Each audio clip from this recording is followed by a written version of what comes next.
Aha, grief crash out part 2. Go see part 1, the video right before this one, to see what kind of grief crash out I was experiencing and who I was experiencing that for. So as I continued on with the rest of my day, it was extremely uncomfortable. My body felt uncomfortable. I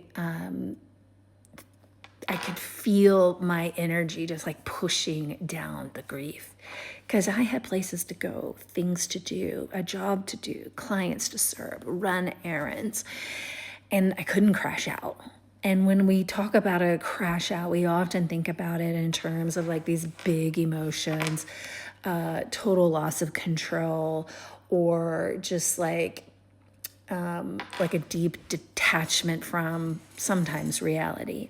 And that's not the kind of crash out that I'm talking about, although that can happen. The crash out that I find that a lot of people talk about or don't talk about, but they actually share with me, is the kind where I'm driving and I don't remember where I'm going. I don't remember what direction I'm supposed to go into. And I can feel this intense need sitting in the middle of my body, wanting to get out, wanting to be acknowledged, wanting to have a voice. And I'm telling it, no, I got shit to do.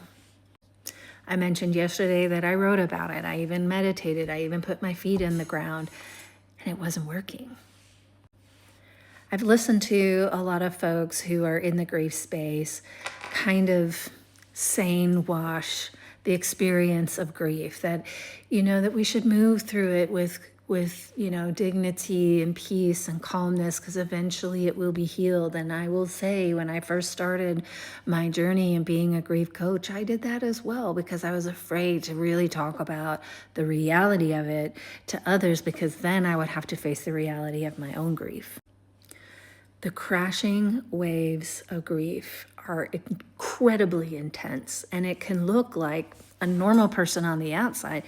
When I walked into places, nobody knew internally that I was crashing out, because I still had a smile. I was still saying the things that I needed to say and do the things that I needed to do, and it became more difficult to do that until I got to a point where I was sitting in my car, and the thing that my brain said to do was to scream. My body said to scream. And it was in that moment where I felt unity between my brain of what it said it needed to do and what my body wanted to do. And I pulled into a hotel parking lot, faced my car in the opposite direction so that nobody could see me, and I screamed. My body and my brain knew that I needed a moment to move in a different way, and allowed myself to scream and scream and scream. And there was such a release and a sense of relief, because there was something that was inside of me that needed to be acknowledged, that needed to be witnessed, that needed to be held.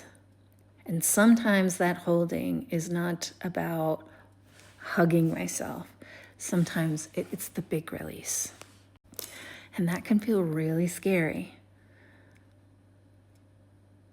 But after I did that, while I still felt sadness, the intensity in my body and in my brain started to reduce. I still couldn't really eat most of the day. I still had a little bit of a difficulty like forming words and sentences and making sense of things and being hypersensitive to noise and light. But it went from 150,000% down to 100%. Because I just gave myself a moment to give myself, my grief, what it needed.